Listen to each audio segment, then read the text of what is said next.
Greetings from a very cold Chicago. Welcome to the podcast Byzantium and Friends. I am Anthony, your host.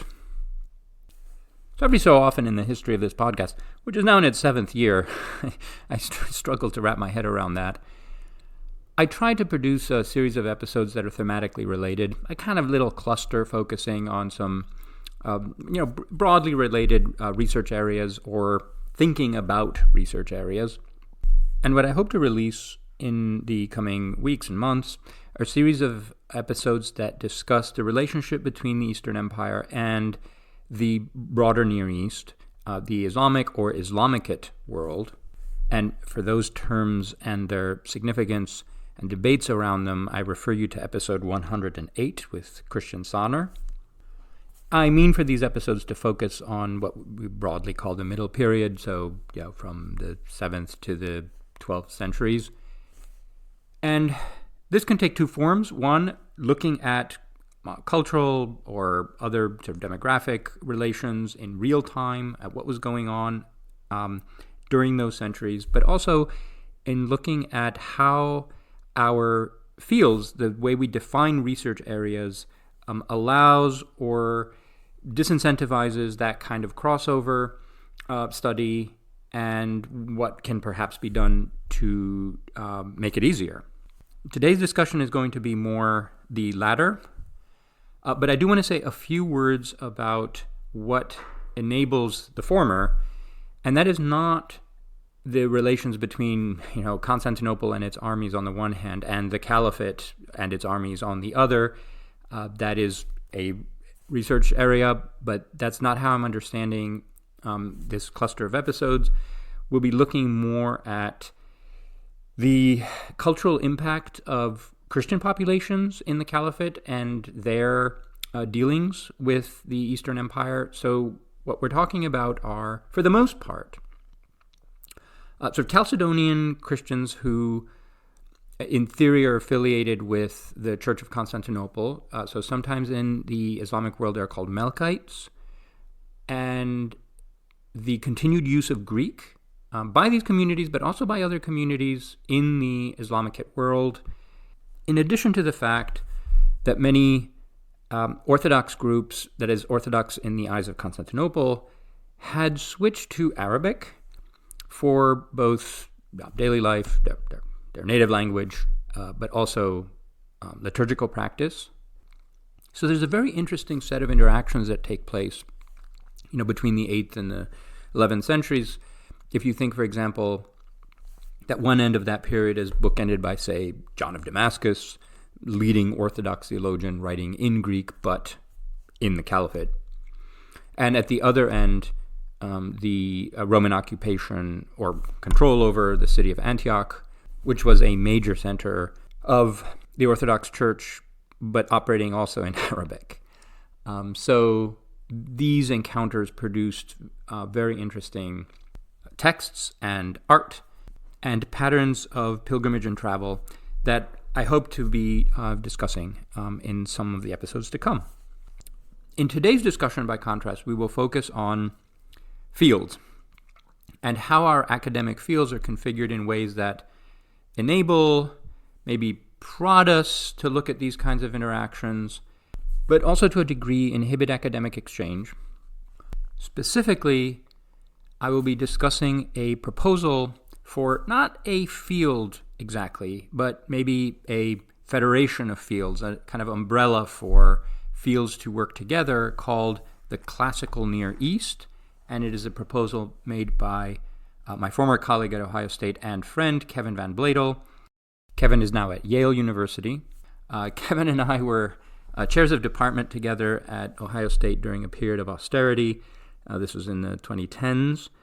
He was the chair of Near Eastern Languages and Cultures, and I of Classics, and so we attended many meetings with deans together, and we heard many things that made us look sideways at each other during the meetings, and as you can imagine, we had many conversations, not just about the bureaucratic and administrative malfeasance that was going on, but generally about our fields and what they might have in common. And One of the topics of conversation was what we mean by classics, what makes a classical tradition, and and this is something that comes up in our conversation, and you will, as you will hear, it are classical texts classical because of inherent qualities that they have, or because of the way they have been received independently of their inherent qualities. And obviously, we both think it's a mixture of both of these things, but we have had some interesting discussions and debates about that question. But as you know, there is a field called classics, which refers to Greek and Latin texts and the traditions that they have generated. But at the same time, there are also classical traditions in other Near Eastern languages, and so it is common to read about classical Arabic or classical Armenian and classical Syriac and classical Persian and so forth. But those don't have departments of their own as such. Nevertheless, they do structure perceptions and research in those areas. That is, in the fields that study the literature that was written in those languages. And Kevin has come up here with a proposal that would broadly cluster these classical traditions into an overarching category called the classical Near East, and of course Greek is part of it, right? And this raises questions for my side of things as well, because as many of you are familiar, Greece and the Greek tradition have long been pressed into a narrative of a Western genealogy, right? So the narrative of Western civilization that begins, well, whenever it begins, but certainly ancient or classical Greece is a part of it. But that model was seriously questioned and doubted during the 20th century, partly due to research that discovered that at least in the archaic period of starting out, Greeks were just a sort of peripheral people on the edge of the broader Near Eastern world, and they took a lot from that world. They're certainly not part of any kind of Western narrative that didn't exist. There wasn't such a world of which the Greeks were a part. They were much more in contact with Near Eastern cultures. And this continued forever after. Now, certainly with the rise of the Roman Empire, with Western Europe, you do have a Western axis that's pulling in a different direction.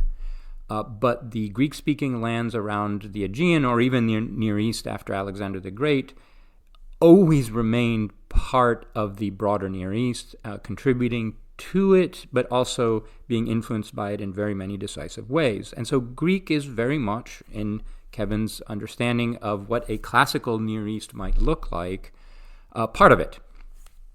As I said earlier, not only did Greek continue to be used, spoken, and written during the periods of the Caliphate, but also one can think of the entire Eastern Roman Empire as being always part of an extended Near Eastern world with which it was always in contact. So on that occasion, we had a wonderful and fun conversation about many of these topics that I've alluded to, including, what are classical traditions, whether we should be structuring research areas around them, but also language acquisition, translation, all kinds of issues that we face as scholars and historians who cannot possibly learn and manage, much less become expert in all of these languages that we're interacting in real time in the world that we're studying. And so we have to rely on each other, and this is part of Kevin's proposal, which is heuristic. It's a proposal for looking at the relationship among these fields in a different way, and I think a productive one. Also, we had a fun conversations, which for me suggests that he's onto something. All right, thanks again to Kevin for coming on to a Byzantine podcast. Also to medievalist.net for reposting these. And here's my conversation with Kevin van Bladel on the classical Near East. Kevin, welcome to the podcast. Thank you, Anthony. It's a pleasure to be here. It's really good to see you. It's been a long time since those days at OSU. Yeah, so listeners may want to know that we worked together. He was the chair of classics, and I was the chair of Near Eastern languages and cultures at The Ohio State University, where I worked from 2013 to 2017. And we enjoyed or endured a number of chairs meetings in those times Yes, with our deans. yes, during a period of austerity. Right. Um, Yeah. so, so there was And here some we are. solidarity in that. Yeah. All right. So you have since moved on to Yale. I have moved on to Chicago. Um, and we are both proposing things for our fields. Right. Okay. So recently you have proposed a new scholarly kind of umbrella label for a range of fields that currently operate, quasi-independently or separately. And you call this umbrella grouping the classical Near East. So broadly speaking, what is that? Right. So I made up the term the classical Near East, having talked with a lot of scholars, including you back at the Ohio State University, as you may remember, I do. about what to call this concept for a direction of study or a vision of possibilities in the historical study of the Near East that would escape some of the silos that most scholarship in my area resides in. So, first of all, the classical Near East is not actually a field. It's not a field. It could become a field if it gains institutional support, I suppose. But it's really, at this point, still a concept around which research and teaching can be organized. It's a program of study or a research perspective. It aims at facilitating new areas of research that have fallen between the cracks between different fields, or it bridges the interstices between different subfields, and it transcends, as its goal, it transcends the back projection of modern identities into the study of ancient societies. So if you study the pre-modern Near East or Middle East, terms that are they have separate origins but are basically synonyms today, the Near East and Middle East. Um, there are people who study, say, Armenian studies, and there are people who study Arabic and Islam, people who study Persian, people who study Jewish studies, people who study Syriac, which is a dialect of Aramaic, very extensively attested dialect, but they don't study other dialects of Aramaic, and so on. There are these silos, and they tend to align with modern national, religious, or ethnic identities or concepts of self. And so people are looking in the past at their modern identities, and often is the case, and they're finding them there in the past. But if we set aside those modern constructions of nation, of ethnicity, the concepts and the sense of belonging, and we look at how those frameworks of identity developed over time, we see, well, we historicize them, and they don't look quite so clear cut from this point of view. Hmm. Also, there's just a lot of stuff that falls between the cracks. Um, I wrote a short book on the history of the Mandaean religion and Mandaean people who followed this religion in the late Sasanian and early Islamic period. And when I dug into this, I found Arabic sources that described the Mandaeans that no Mandaeologist had ever seen. That is, no specialist in the Mandaeans had ever seen this Arabic source because they're reading Mandaic Aramaic texts, maybe Greek texts, but they're not looking at Arabic manuscripts, right? At texts that have barely Yeah. been published. So finding those texts gave me insights into the history of this religion that studying Mandaic texts alone couldn't give me. So bridging fields we find in the interstices between them or from the materials in those respective, hitherto silos, we find new ways of looking at information and whole new discoveries emerge. So I'm picturing a field or Hmm. alliance or constellation of fields, right? Yeah, That covers the ancient, late antique, medieval, Near East, Middle East, however you want to call it, from like yeah, Eastern Mediterranean to like India or Central Asia. yeah, Um, so this can at times include in your conception the eastern provinces of the Roman Empire. yeah, sure. Yep. What holds this together, right? So in some Yeah, parts of your chapter, I thought it was a geographical, temporal kind of idea, like what I just defined, right? yes, But in other places, you say that it's based on materials that kind of hold it together. yeah. What holds it together? So fundamentally, it's held together. by an attitude towards possibilities in scholarship and trying to look beyond the barriers that are erected by the very fields of training that we bring for PhD students. That's broad, right? And you might say, well, that could include anything, right? Yeah. So it's specified as classical Near East, and maybe a word then is necessary about those two terms, Near East and classical. First of all, I'm relying not on a profoundly theorized definition of either of those terms, but rather on the convention. The idea of the classical Near East is supposed to convey in its name concisely a lot of associations that people will commonly carry. So, for example, people talk about classical Persian, classical Arabic, classical Syriac, classical Armenian, and everybody sort of knows what that means in practice. And I'm riding on that convention when I say classical. It also connotes the kinds of studies that one does by referring to classical studies, the sorts of things that classical scholars do, and the archaeologists and art historians who work alongside and within classical studies. I hope that those people will also be on board with this vision of a classical Near East. Now, as for Near East, it's a region that has no strict definition, never has. I mean, it's true that the U.S. State Department has defined it at one time or another. The term Middle East is used sometimes interchangeably, sometimes with slight differences. But I don't think that a strict boundary, geographical boundary, is even desirable for the kinds of bridging work that I'd like to encourage. In the same way, there's a new book actually. It's by William Rankin. He's a colleague of mine at Yale called Radical Cartography. And there's a map that he shows in this book and the maps is supposed to express what is the Midwest in the United States. Ah, yeah.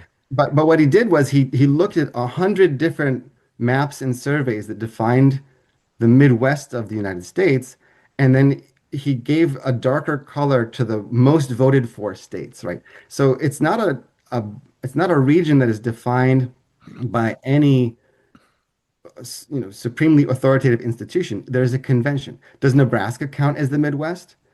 Well, not as much as Illinois, according to all of the different maps and experts he consulted. Illinois was actually the most markedly Midwestern Oh, state. nice. Um, I grew up in Illinois, right? And you live in Okay. Illinois. So I live there now. I guess we're now totally Midwestern, right? Yes. But so the Near East or Middle East is just like that. When I worked for 3 semesters at the Institute for the Study of the Ancient World, when it was the only faculty member there at the time was Roger Bagnall, now emeritus professor there. I asked him when the discussion came up whether I would work there for a little while as a researcher. I was concerned that maybe my research was too chronologically late. It was too medieval somehow. Even though I work on antiquity, the projects that I was working on then concerned mostly the period 800 to 1200 or so. And I said to Roger, is this not too late? I said, what's the cutoff for ancient world in this new institute? And his answer has stayed with me and it has inspired me. He said, we're not big on boundaries here. And to me, that was an enormous relief because I was then an assistant professor in a classics department. And one of my senior colleagues told me explicitly in the mailroom, you're not really one of us. Hmm. And you can imagine on the tenure track, Yes. that was chilling, right? Because I thought, oh, in other words, I better start looking for another job.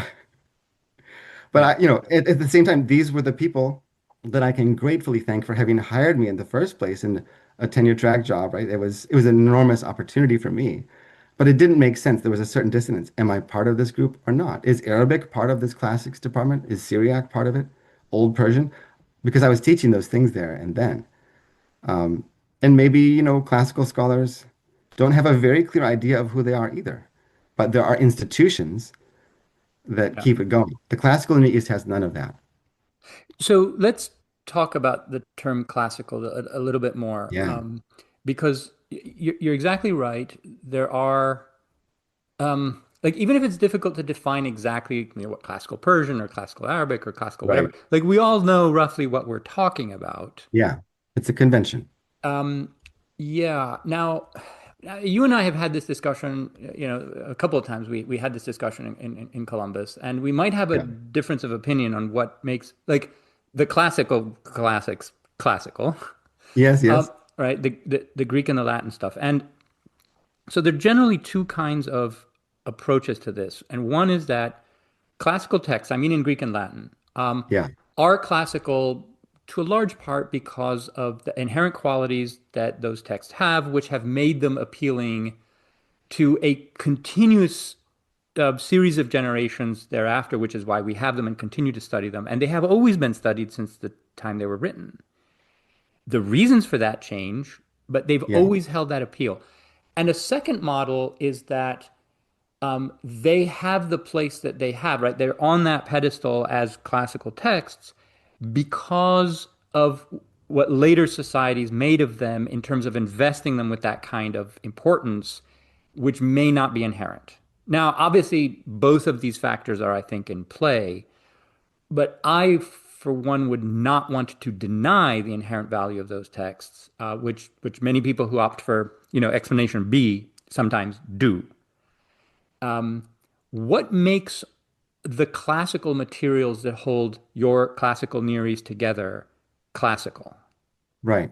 So I agree with you fundamentally about the Greek and Latin classics. The ancient texts that survive because people preserve them. And as you said, the reasons for them change, the reasons for their preserving them change. But I would also say that there's a lot of stuff that we would love to have that doesn't survive that we would consider classical if it happened to survive, right? Yes. And think of Ammianus, right? There's a couple Carolingian manuscripts that preserve a part of Ammianus's Yeah. history. I would love to have the rest of that, and so would a lot of other people. But we don't, it's hard to know the reasons that those very few manuscripts made it to the right place around the ninth century. Yeah. So I think that there's a lot of stuff that we just don't have that would be classical. And what this should do, from my point of view, is to turn our eye towards the conditions of survival of texts. And it's in those conditions that we'll find, what constituted classical, as we now call it, in different places and times. Of course, Plato never said, "I'm writing classical texts," right? It's the preservation and reception, the continuous preservation and reception of those texts that leads us to consider them as classics. And they're called classics because they were models, right? And that's, I think, the Yeah. fundamental sense of the term classical, right? That they were models, the exemplars, they're to be imitated, to be studied, to be preserved.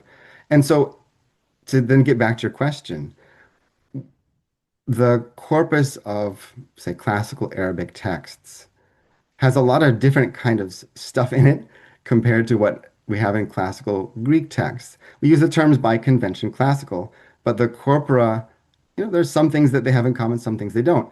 But the conditions for survival of both corpora, the Arabic one being vastly larger than the Greek one, were pretty different. And I'm interested in those conditions.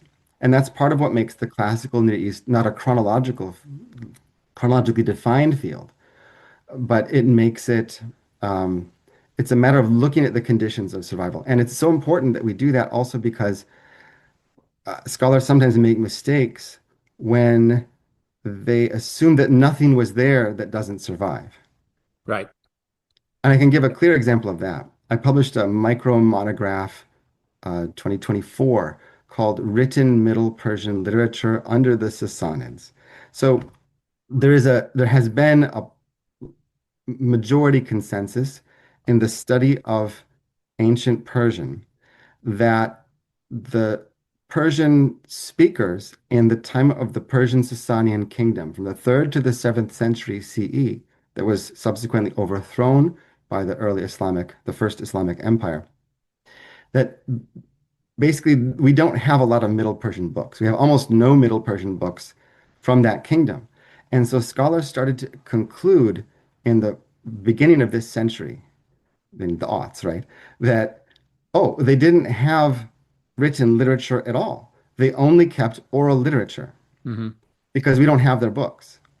And in this little micro monograph I wrote, I said, actually, there's no reason to think they had no books. There's plenty of evidence that they did have lots of books, but we cannot know the extent of it because there were no institutions to preserve them.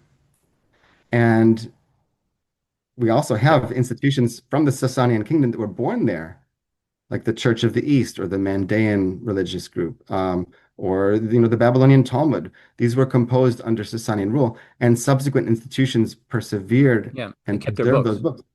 Yeah. We have Zoroastrian Middle Persian books preserved by Zoroastrian priests, but they shifted to the use of other languages for non-religious purposes, be they Arabic or the later phase of Persian called New Persian, or in other countries, the languages that were ambient in those societies.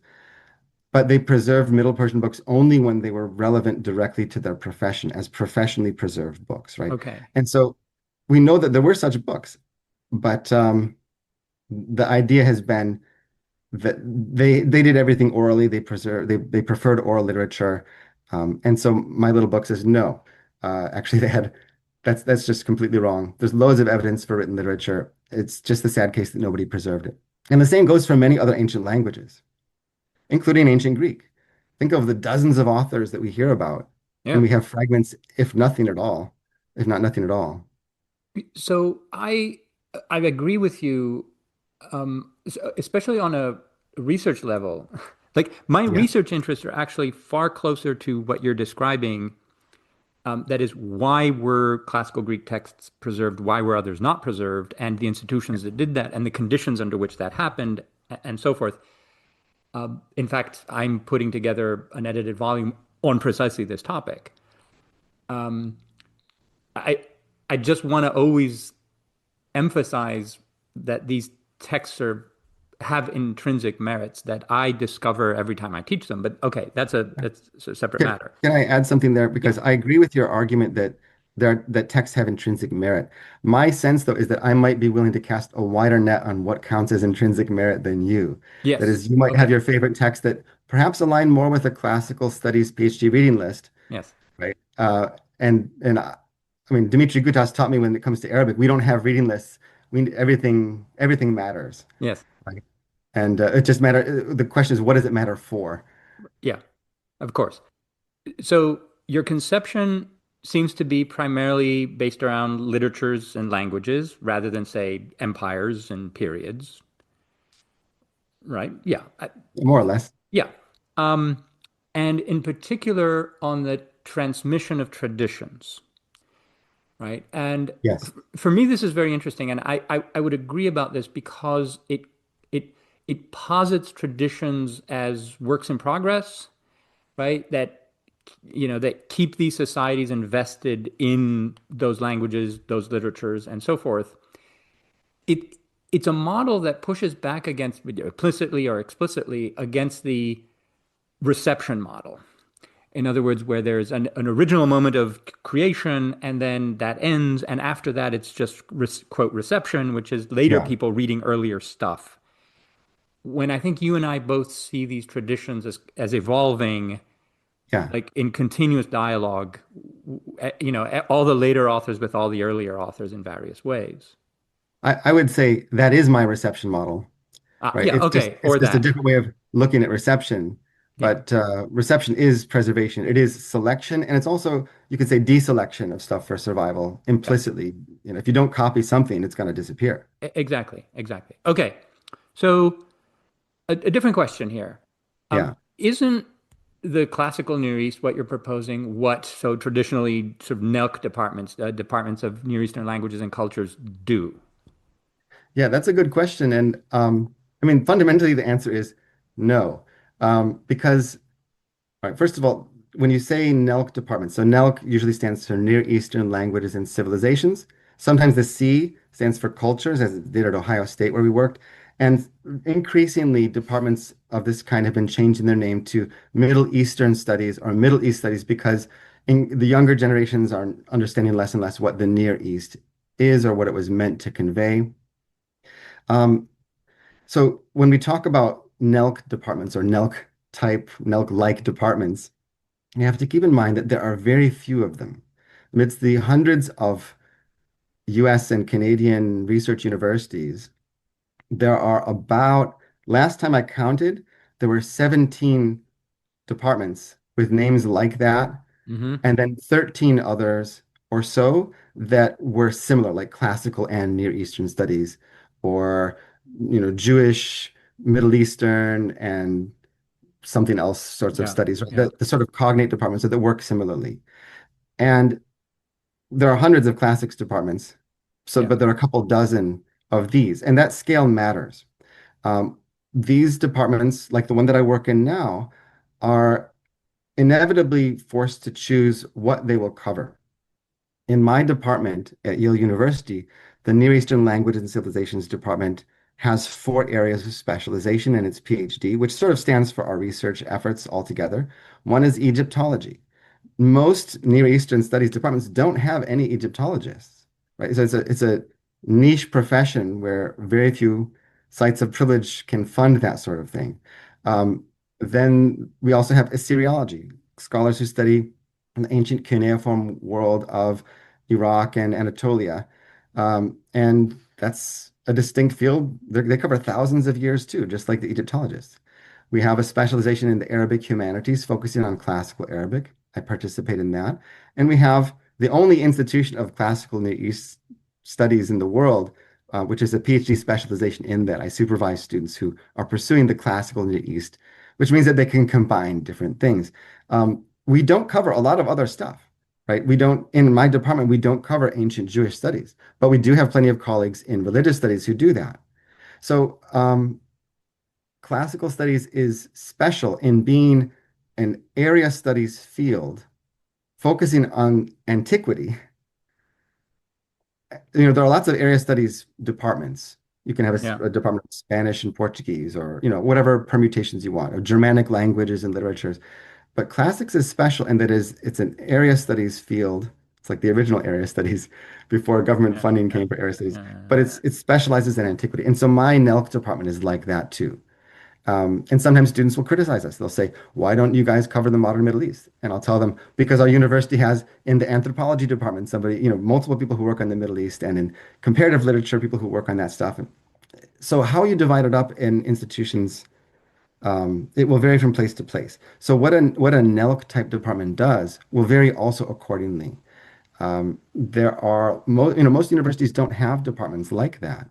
And if you're working at a university, if you're studying at such a university, as I hope some of the listeners are, then and you have a department like that available, it's a rare treat actually to have something like that. But mostly, just to use the example I just gave of my own department, I have Assyriology colleagues. They study, sometimes like law in the third millennium BCE, Yes. topics like that.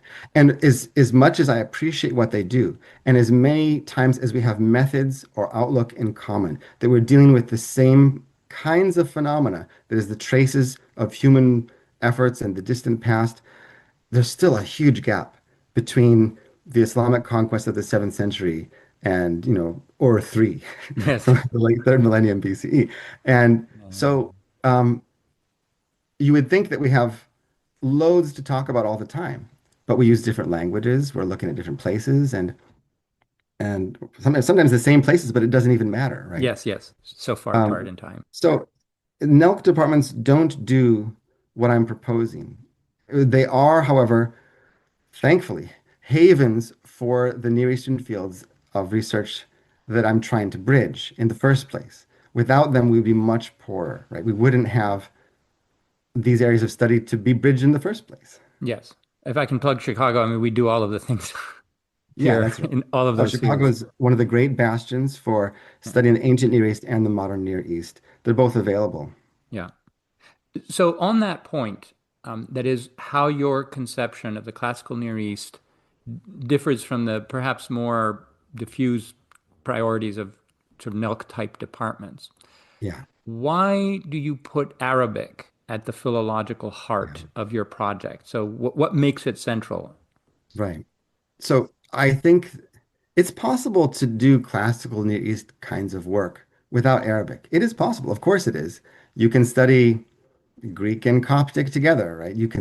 It's about the combinatory possibilities. But as a field of training, when I teach students, I really insist that so they have to have three classical and Eastern languages that they're qualified in and tested in. One of them must be Arabic every time. And the reason is that if we sort of zoom out and look at the tradition of what I was calling reception, right? The reproduction and the preservation of texts in any Near Eastern language, from antiquity to the present, all of them in the end interact with Arabic somehow.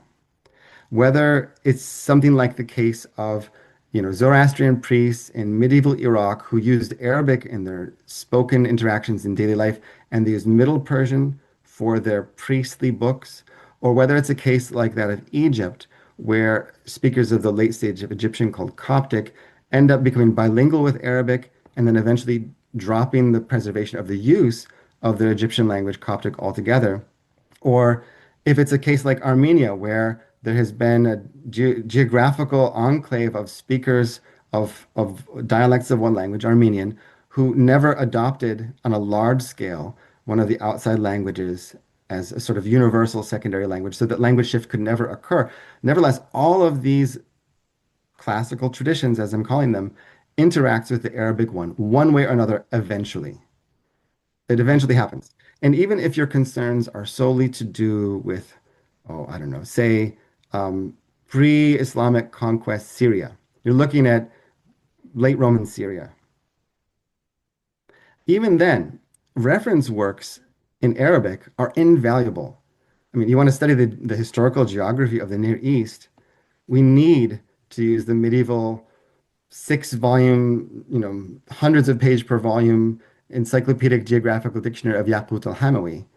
Like, I can't do my work without Yaqut's book, which is this vast compendium in which every village in its history is described. Hmm. And so Arabic it's essential. It interacts with all these languages. In a way, people have used Arabic to define the Near East in the first place, or the Middle East. And so it's like learning, if you're studying pre-modern European history, you could get away with not without learning Latin, but you're going to Many have a do. lot more advantages, right? You're going to have a lot more advantages Yeah. if you're studying, the so-called Enlightenment and earlier periods, and you know Latin too. So you So mentioned Arabic is the Latin. yeah, you mentioned the three languages. I imagine that Greek is one of the options. Yeah, absolutely. And so that leads me to a question of where do the classical Near East and Byzantine studies as a discipline intersect or overlap? But they overlap. I mean, because it's just a vision for study, they can overlap any way that someone wants it to. But let's put it this way. I think of the Byzantine state, Romania, the late Roman state, the late Roman state, Yeah. as a Near Eastern country. And no harm is done by including it, and we gain a lot by doing so. Um, so Greek is a Near Eastern language from the point of view of this vision for research connections, and that means that Byzantium is it's a unitary state that is a subject of classical Near Eastern research, but particularly since the CNE, as I call it, the CNE outlook is about digging between silos, right? It, I would say whenever a Byzantinist is also working with Persian or Arabic or Syriac or Georgian or Armenian, or, I mean, we're getting out of the Near East. You could throw in Latin if you want. People are working with multiple languages and combining them to make discoveries. That's CNE work. Um, to quote Roger Bagnall again, I'm not big on boundaries. And why not? Why not? I have a lot to learn from Byzantine studies. I read your books, I read other Byzantinist works. I'm not publishing research on Byzantium, but if I Yeah. want to know what's going on in the Eastern Mediterranean and the Middle East up until the 15th century, right, I need to know this stuff. Yeah. You can't know everything, but I like to cast the net broadly. So looking at all of these languages, some have benefited from the extraordinary resources and investment in terms of, the um, their study in universities and institutions. I mean, and Greek, for example, is probably the one that has received the most. It has the Yeah, most advantages, right? Just in terms of dictionaries and editions of texts and translations and digital resources like the TLG and inscriptions and papyri and all that, right? Like because I work primarily with Greek, I am very, very aware of the advantages that I have in that respect.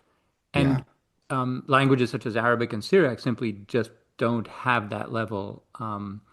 of prior investment and resources. If those were made available to the other classical Near Eastern languages, so what kinds of research do you imagine would be possible that isn't being done now, or how do those languages get to that point of having those kinds of Yeah. resources? I don't think that research, just to single out Arabic alone, out of all the possible languages, and the list is long, I don't think Arabic research will ever achieve the stage of, let's call it refinement or detail, or sometimes even like over redundant detail that we have in classical studies. Uh, Let me put it in sort of numerical terms. Years ago, I looked into this and I read in works on Greek codicology that there are, excluding papyri and inscriptions, 70,000 ancient Greek codices that are extant today. And by Hmm. ancient Greek, I mean medieval ones that include ancient texts and so Yes, on. yes, of course. So for Arabic, we have 5 to 8 million manuscripts. 5 to 8 million. And at least a fifth of them have never even been cataloged. Wow. Yeah, that's a big wow. A lot of them are sitting in private family libraries because the printing press was introduced in the 19th century, so people have been copying manuscripts. The classical in the East goes up to modern times almost, meaning the time we're in now. Um, it Sometimes they're in mosque libraries, sometimes they're in state libraries, and sometimes, sadly, with the state of the world, sometimes these manuscripts are going up in flames as bombs and missiles strike structures that contain manuscripts. Um, Sometimes we read, actually not so rarely, I'll read about manuscripts that were studied 100 years ago for some project I'm working on, and it's not possible to locate that manuscript today because in 100 years, whole countries have come and gone, Yeah. and we're very lucky to have things published. So, given that there are maybe a couple dozen departments in the US and Canada, some more in Europe with different configurations, a few more in the Middle East, where there are specialists in classical Arabic. And typically, the Arabists are, one subsector of one subspecialization of a Near Eastern studies style department. We have a skeleton crew with way too much to do. And we have no classical canon. We don't have a reading list. I would like to know. Maybe I talked about this with you once. I bring it up with classical scholars all the time. What's the history of the classics reading list? Who devised, who selected, right?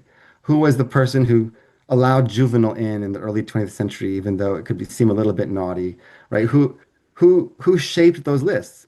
And which graduates of Harvard and Princeton and so on went on to become the classical professoriate of the United States that just reproduced the reading list with their own students, right? This is getting off, this is a tangent here, but Hmm. we don't have that for Arabic, right? And I was taught that way explicitly. Again, Dimitri Guta said, we don't have a canon. We're not exclusive. Anything could be valuable for a project that you're doing. So if you look at the Thesaurus Linguae Graecae, which is a massive database of Greek text, as you know, you look at just one even outdated volume of the canon of the TLG, which lists all the ancient Greek authors for whom any little fragment survives, not authors whose works don't survive in any way, which should be a lot more numerous. Mostly, people are not reading most of Greek literature. Classical scholars don't read most of what is there in classical Greek. There are few authors that get most of the attention because they're, in quotes, classical, and you can give it a capital C there, right? For Arabic, we don't have that, but that means that there's not a concentration of effort. There certainly are authors whose works are best known in Arabic, right? That because they're taught frequently, or because were clearly influential, or there were loads of manuscripts, or something like that for that author. There are different factors that promote an author to our attention today. Hmm. Um, but that varies from subfield to subfield. If you're studying Islamic law, there are canons of Islamic law, so to speak, and the authors of those formative texts receive a lot of attention. But when it comes to literature, we don't even know how to define literature in the context of classical Arabic. Not that people who study English could define literature either. Yeah, so that is the impression that I get about Arabic. And not to answer your question about who devised the reading list, as it were, Yeah. But the answer is not to be found 120 years ago. Yeah. The answer is to be found well over 2,000 years ago. Oh, I see. Yeah. Um, Right. The selection of Aeschylus and the yes, tragedians and the, yes. So yeah, just to mention one very important factor, the classrooms of the Roman Empire and, later in Constantinople, like curriculum decisions about these texts were being made then. true. Yeah. So when you're being trained in, Attic Greek prose composition, there are authors who you were told these are the models. So, The classics, the Thucydides, models. Demosthenes, Plato, Yeah. these kinds of things. So that has always been part of the Greek classical canon, certainly. Possibly the Latin one, though it's a confusing situation because they didn't all pass through one society in order to reach early modern times on the Latin side, but whatever. Um, so it, it- so really like on the Arabic side, there was never a even a classroom or pedagogical Yeah. functional reading list. No, there were actually. They were reading this, and especially it's through anthologies in classical Arabic that authors' works would be reproduced. Sometimes these are anthology codices that contain texts that are always sort of copied together as a Mm, continuously coexisting anthology. Sometimes there are anthologists, actually, there are lots of anthologists who from the vast libraries of Arabic manuscripts available to them, would make their own anthologies, which could then become very popular, promoting an author that was included, but yeah. also exclude authors too. In fact, one of our PhD students in our department is studying what the classics were in the Ottoman period, right? What was Mm, classical in Ottoman Syria and Egypt, where they're speaking Arabic, because it's not the same as the authors that we're pursuing today in 21st century American universities, right? So we have a sort of canon of our own, and looking at the formation and dissolution and recombination of canons is an active project in the field of Arabic studies. That happened, and as it happened, as you rightly point out, for ancient Greek. Um, but my point remains that most ancient Greek stuff is still just not read by any classical scholar. I have to think about that. I'm honestly, I don't know. Um, like, there's still a lot. I mean, there's still more than classicists read. The Yeah, reading lists are important in steering their training and the direction of their future research. There are authors who come and go in popularity. Probably the single most important trend has been the expansion of the interest of classicists into later texts, simply because yeah, the earlier ones have been overworked. yeah. But anyway, we're getting off the Yeah. off I topic. mean, the readers should know that one of my concern, the audience should know that one of my concerns with this is that I was a classics professor. I was Yeah, tenured as a classics professor in the first time I was tenured, and I ended up shifting back to Near Eastern studies. But this is something that I wrestled with a lot. How did I fit into a classics department? yeah, And what kinds of texts would I teach that make sense to my research agenda that would also appeal to students whose needs are in line with the curriculum of classics? yes. And I also have always been in a classics department and Yeah. have always wrestled with these questions and still do. However, to get back to my point about Yeah. classical texts, I really enjoy teaching Plato It's and amazing stuff. It's yeah, amazing. yeah, no. Anyway, so I'm not always trying to push later texts onto students Can, because yeah, can I interject something here? So I have a course I teach from time to time. We're reading Arabic texts that are all translations from ancient Greek texts. But the mm, selection of what was classical from Greek in ninth and 10th century Baghdad was different from what was selected yes, in ninth and 10th century Byzantium yeah, to a certain extent. oh yes, Yeah, and so, but the students who can read Greek also read the Greek antecedents along with the Arabic translations. And so the idea is to give them to give the students to impart to them the most widely read Greek classics in medieval Baghdad, right? And yeah, yeah. that's the kind of approach that I think could benefit classics, right? You see, it's not just that there were alternative worlds theoretically, they actually happened. The alternative selections. Yeah. So there's another issue that your classical Near East tries to solve, and one that I fully support. I mean, this is a major problem, which is this kind of misalignment of empire societies and languages and literatures in Yeah. the sense that fields are defined often on the basis of languages and very commonly the languages of empire. Yes. And languages that were spoken and written in empires, but that are not the language of empire, get sort of shuffled off into a different field that often is not very closely in communication with the field that's studying like the empire proper, right? Yes. Um, and you mentioned some of these problems, you know, in the answer to the first question. So, for example, I mean, you mentioned the Sasanian Empire where you have, but anyway, why don't you talk about this? So, what's Yeah. going Okay. on here? Like, how are these lines being drawn weirdly, and how would the classical Near East sort of Right. patch the broken things together again? So again, the classical Near East is sort of a set of perspectives or agenda. It's not a distinct field. I don't know that it should become a distinct field, but it's a place where people can cross boundaries and not be told that they're not part of the field, right? It does a lot of things at once. But why? What about your asking about the mismatch of empires and languages and modern fields of study? I think you hit the nail right on the head when you said that people study languages today. And that's because languages take some years to learn well. And the languages themselves are fields of training, right? There's a reason that people who study late antiquity tend to taper off around the 7th century because most of the sources thereafter are in Arabic. And unless they learn Arabic, they're not going to get into that. Mm. And it's just a field of, it's a matter of training. That's it, or experience, I suppose, if you grew up as a native speaker of Arabic. Um, but even then, you don't necessarily read classical Arabic just because you're a native speaker. The point is that our fields of training tend to be defined by languages, and the languages are what give us access to corpora of sources. And so now, often, as you know, as probably everybody knows, the empires tend to cause, well, they create the circumstances in which large numbers of people acquire the language of the conquerors, or at least in which conquerors colonize places and propagate the use of their language in places where it was not hitherto spoken. So, consequently, it seems often that there's there's a strong overlap, and there is a strong overlap between empires and the languages of empire. But this is connected with a whole set of other problems that I'm actually trying to address in a more distinct research addendum of mine that I call linguistic history. Maybe we could talk about that in another podcast episode if you Sure. felt inclined. I have a book coming out this spring called Ancient Persian, a Linguistic History.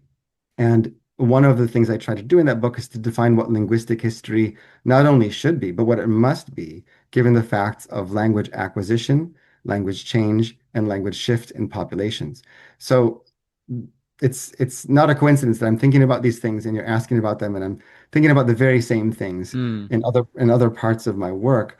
Ultimately, it comes down to how people acquire languages, the circumstances in which they acquire them, and often when they stop using the languages of their parents or grandparents as a consequence of being bilingual in an environment where there are very few advantages left in speaking the older language. That Hmm. is, so it's another research field, but I do try to address this question in other projects. So I've often had that experience when I see a mismatch between what's called, say, Byzantine literature, or even more narrowly, Byzantine historiography, and it includes only Greek texts. Let's set aside the obvious that in the early Yeah, period we also have Latin texts, right, that are split, even though they're written by authors who are in the same place at the same time, writing in these two different languages that are split off into different handbooks. But then, what about all of like the Armenian and the Hebrew and the Slavic and whatever that yeah, was being written in the society at various times? That all is filed under different linguistic sort of categories. Um, and I'm not, I don't think that makes a great deal of sense as a historian. yeah. I'm exactly with you on that, Yeah, yeah, and that's part of the point of the CNE vision is to say, hey, we need to include all of the people in an area. yeah, And I can yeah. give you actually a clear example. In Arabic studies, there's a strong tendency for Arabists, that is professional specialists in Arabic texts and language, to regard Arabic as an Islamic language, the language of Islam, something Mm. like that. But of course, forever there have been non-Muslim speakers of Arabic, and in huge numbers once upon a time. Still today, of course, there are many millions of people who are native speakers of Arabic but are not Muslims. And maybe more importantly, most Muslims don't speak Arabic, right? Way more people Oh, speak, yes. I mean, English, not to mention Indonesian or Urdu or other languages, way more Muslims than speak a variety of languages than Arabic. And yet there's this entrenched notion in the field that Arabic is the language of Islamic civilization. There's a concept of Islamic civilization that I've also written about, open access article out there, folks. Um, and that's not true. So there's a field of Christian Arabic literature or Christian Arabic studies. It's actually a pretty well populated field, and there's some overlap with Byzantine studies there because of the interests in Christian textual traditions, which Yeah. in many cases are translated into Arabic from Greek, like say patristic texts or theological texts. And yet Christian Arabic is somehow in its own compartment, and it's not so often integrated with Arabic studies at large. This is an ideological problem of ours because Christians and Muslims lived in the same cities. They may have had their own neighborhoods, but they lived in the same societies overall, and we can't really understand the one without the other. And that goes from the philological study of Arabic, because Christians often use a different kind of orthography or different conventions or different standards of ideological purity in the grammar than Muslim authors would. And well, it's a very complicated issue, suffice it to say. So, why should Christian Arabic be a different field entirely? It's one thing to be an expert in Christian texts, right? Yeah. But that's a problem. So, the CNE, the Classical Near East, is supposed to blur those boundaries at least. And then, if we add other languages to that, right? Coming back to the point that you were making, the Roman Empire was a highly polyglot state. People in different regions speaking lots of different languages, most of which are probably just never recorded. And that can be because some of those languages were never written. It can be maybe because some of them are written, but nobody was there to preserve them in copies. Yeah. I mean, think of Punic literature. Right? There was some Punic literature, Oh, yeah, yeah. but there was no one around to copy that stuff and to say, hey, this is classical. This is our model. We're going to keep writing just like these guys, even though our speech is different. So all these perspectives make it a complex picture. Maybe to tie it down, sort of bring it down to earth, I can give examples of projects that students have undertaken for dissertations in the classical Near East. Yes. Give us some. So, okay, I'll give a shout out to Kayla Dang, my former PhD advisee, who's now an assistant professor at St. Louis University, who wrote her brilliant dissertation on the Zoroastrian priesthood in the late Sasanian Persian kingdom and the early Islamic period. In the late Sasanian Persian kingdom, priests had many functions in society, and one of them was judiciary. And what happens to them when they're no longer, in effect, subsidized by a powerful kingdom, but they become minority subjects of a state defined by a different religious ideology, right? So her dissertation is about that. It's about the adaptation and survival of institutions and the people who make those institutions through a period of transition. Hmm. Typically, people who study the Zoroastrian priesthood are learning the languages of Zoroastrian texts. But what Kayla was able to do was to take Arabic texts that describe their interactions with Zoroastrians, and even sometimes Arabic texts that are citing in Arabic Zoroastrian authorities, and to tell this history better than anyone has done. And since her book is going to come out, I'm not going to give any spoilers. One more example, Ramona Tepa, an advisee of mine who's now an assistant professor in Florida, is she did her dissertation on the first Arabic grammars of the Coptic language. So Hmm. in the Middle Ages, when Egyptian Christians, whose church tradition was written in the late form of Egyptian called Coptic, they start to write grammars of their ecclesiastical language, Coptic, when they're no longer native speakers of it, Right. but they know it very well. And they write it in terms of Arabic grammar. So they're using the categories of Arabic grammar to explain in Arabic to native speakers of Arabic how to read this church language. And that is a very clear witness. And so Ramona makes great use of this corpus of grammars to show how language shift was occurring. There's a phase of bilingualism where there are people who speak Coptic and Arabic, but eventually Coptic doesn't serve their daily purposes, and they're using Arabic all the time. They keep a distinct identity as an ethnic group that's Christian, called Copts. But this it's a brilliant dissertation, and both for the grammatical analysis of the language, the philological work, as well as for the linguistic historical conception that frames it all. So those are just two examples of the kinds of projects that students with a PhD Mm. specializing in classical and East studies have done. And I could give other examples. There are more on the way. It's a relatively new Yeah, endeavor. yeah, yeah. Okay. So that's for listeners, that's the kind of thing that scholars can do if you combine different fields of training and you get new things out of that. Yes. That's an excellent place on which to leave this. I think it's a very good point that one can. So you're talking about specialist training. These are doctoral students. I would like to say to the audience at large, I think probably on behalf of both of us, that even if you're not intending to do specialist research on some other language that, is not what you were trained in grad school, it's so important to just read broadly about, other cultures or religions or, even literary traditions that were active at the same time, just to get a broader perspective on the material that you're working on. And I will quote you here Okay. once. You were on my couch in the house in Columbus, and I Yeah. think in a similar context, we were having this kind of discussion.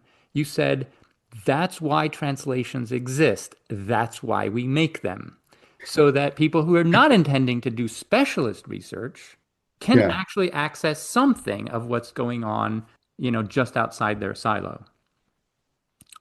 And I've done a lot of translations, and I hope that they actually do serve this purpose. Right. Yeah. We need to translate for each other Yeah. because nobody can learn all the languages. Right. It's it's fun to learn language. It's tons of fun, but you can't learn them all, and you can't learn them all, even, some of them Yeah. extremely well, That especially if you well. Yeah. start as an Yeah. adult. Yeah. Yeah. I don't remember saying that. I wonder what I was responding to.